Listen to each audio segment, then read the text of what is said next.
जय संविधान, जय भीम, महात्मा गांधी की जय, गोडसे मुर्दाबाद। देखिए, आज वाइस प्रेसिडेंशियल इलेक्शन हो जाएगा। आज मैं ये रिकॉर्ड कर रहा हूं 9 तारीख को, और जब तक आप देखेंगे तब तक रिजल्ट्स आपको मिल चुके होंगे। एक प्रत्याशी जीत गया होगा, एनडीए का जीते या इंडिया गठबंधन का जीते, लेकिन जो भी है, जो भी प्रत्याशी है, शुभकामनाएं, और देश को मजबूत करने के लिए वो अपने कार्य करेंगे। और जितने डिस्कशन इसके बारे में हुए अब वो पास हो जाएंगे। अब एनालाइज किया जाएगा कि किस पार्टी ने क्या किया और किसने सोशलिज्म के साथ, समाजवाद के साथ खड़े होने का निर्णय लिया, और किसने आरएसएस से संबंध एक सम्मानित व्यक्ति का समर्थन करने का। लेकिन वो चलिए, अपनी अपनी लोगों की विचारधारा है। लेकिन हाँ, कुछ पार्टियों के ऊपर ये प्रश्न तो उठेगा, जैसे वाईएसआर कांग्रेस है, लोजपा है, जेडीयू है, अजीत पवार हैं, जो अपने को सेकुलर कहते हैं और सोशलिस्ट कहते हैं। ऐसे लोग, अगर एक बार आपको पता ही है कि भारतीय जनता पार्टी का विभाजन हुआ था, जनता पार्टी का विभाजन हुआ था डुअल मेंबरशिप के माध्यम में।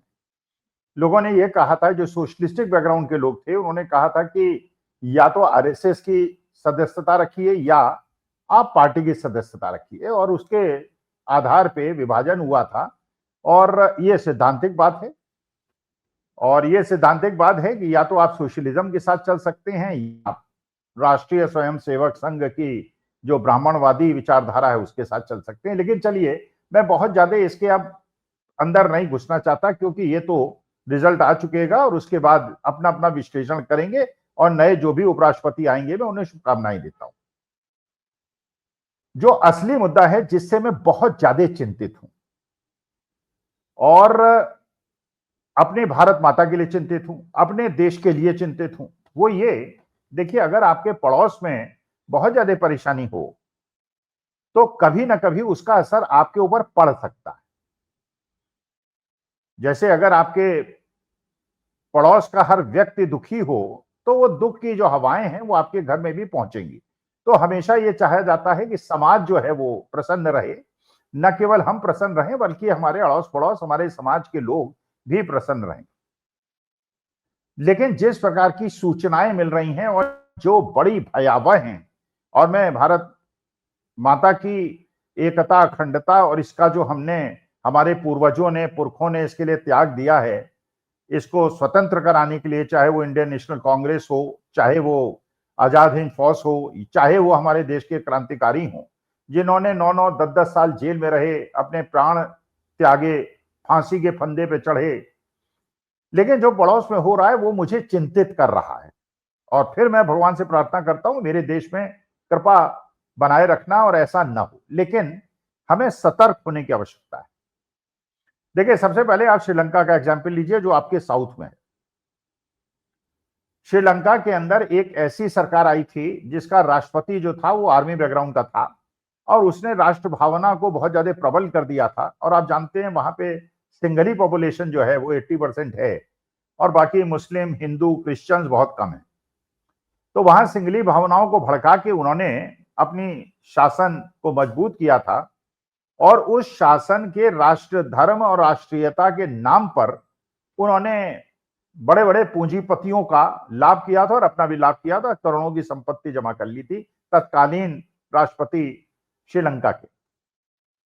और आपको पता है कि उसके बाद वही सिंगली पॉपुलेशन श्रीलंका के राष्ट्रपति के खिलाफ खड़ी हो गई थी, और जो मुख्य कारण था श्रीलंका के अंदर ये सब होने का, हमारे देश के बड़े पूंजीपति को एक वहां पे ऐसा पावर प्रोजेक्ट दिया गया था जो एनवायरनमेंट के खिलाफ था, और वहां की लोकल पॉपुलेशन में उसके खिलाफ बहुत ज्यादा विद्रोह था। खैर, उस विद्रोह को दबाने का प्रयास राष्ट्रपति ने किया, और वहां पे इतना ज्यादा विद्रोह बढ़ गया कि आपने श्रीलंका के अंदर देखा कि उस राष्ट्रपति को ऐसा लगा कि ये राष्ट्र धर्म के नाम पर मैं जो भी निर्णय ले लूंगा वो लोगों को एक्सेप्टेबल होगा। उन्होंने कि साहब, हमारे देश के अंदर केवल जैविक खेती होगी और फर्टिलाइजर नहीं लिया जाएगा। कोविड पीरियड आ गया, और उसके अंदर जो वहां का कृषि उत्पादन था बिल्कुल खत्म हो गया, क्योंकि जैविक उत्पादन अगर आप करेंगे तो इट टेक्स टाइम कि आपकी जो सॉइल है वो इतनी ज्यादा फर्टाइल हो कि दोबारा उत्पादन कर सके, और जो फर्टिलाइजर्स हैं, जो केमिकल फर्टिलाइजर्स हैं, वो तुरंत उत्पादन को बढ़ाते हैं। कोविड पीरियड आया, टूरिज्म जो उनकी मेन इंडस्ट्री थी खत्म हो गई, और हमारे देश के बड़े पूंजीपति से जो उन्होंने कॉन्ट्रैक्ट किया था उसके खिलाफ वहां पे एक शुरुआत हुई, और उसके बाद आपने देखा लाखों लोग राष्ट्रपति भवन में घुसे, स्विमिंग पूल में नहाए, उनके बेड पे लेटे, और राष्ट्रपति को वहां से भागना पड़ा और सत्ता पलट गई हमारे पड़ोस दक्षिण में।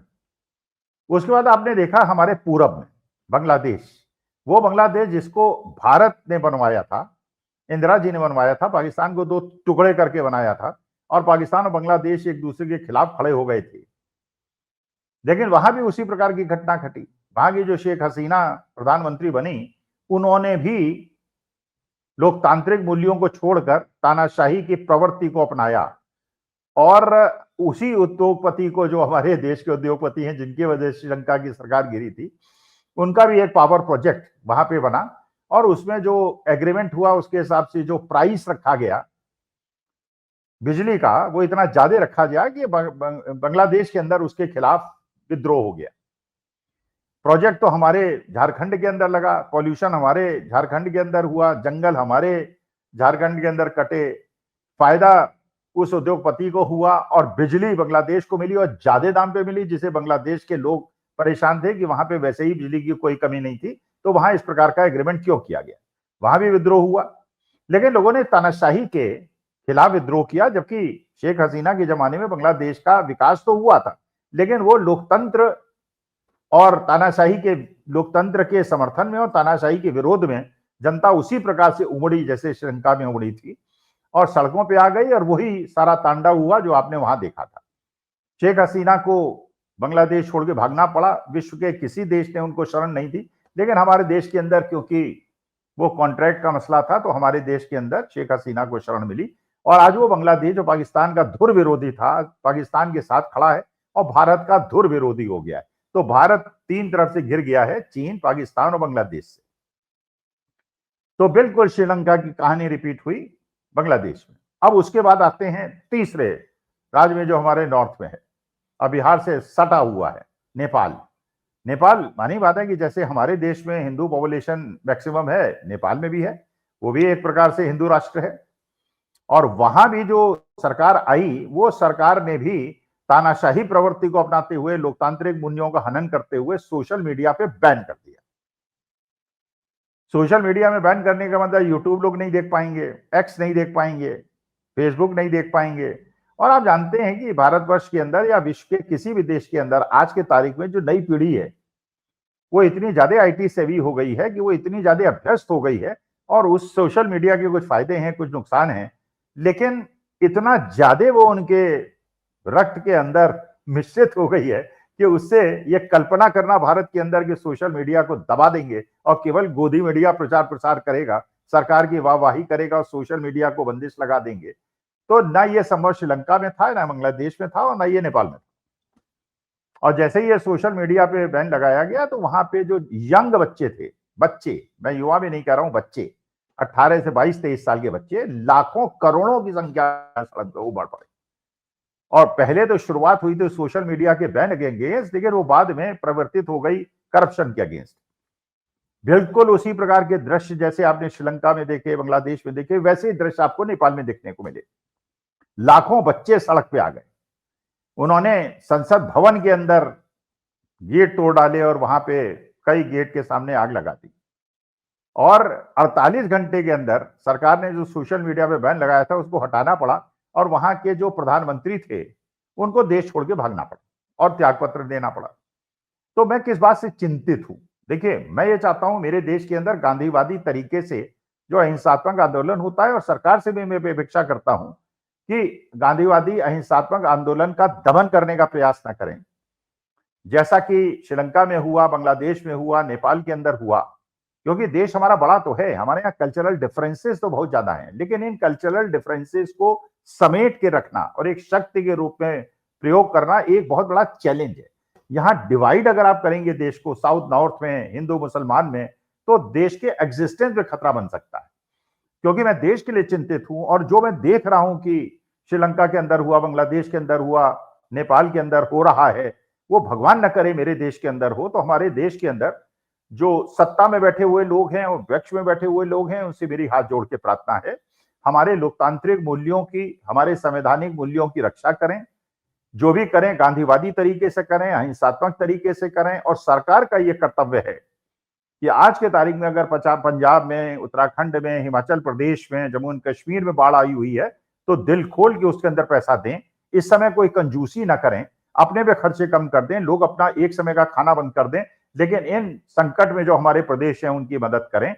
और मिलजुल कर विपक्ष से, और इस समय तनातनी और आपसी लड़ाई और संघर्ष मेरे ख्याल से उचित नहीं है। और देश को इस समय अपने लोकतांत्रिक और संवैधानिक मूल्यों को और ज्यादा मजबूत करने की आवश्यकता है।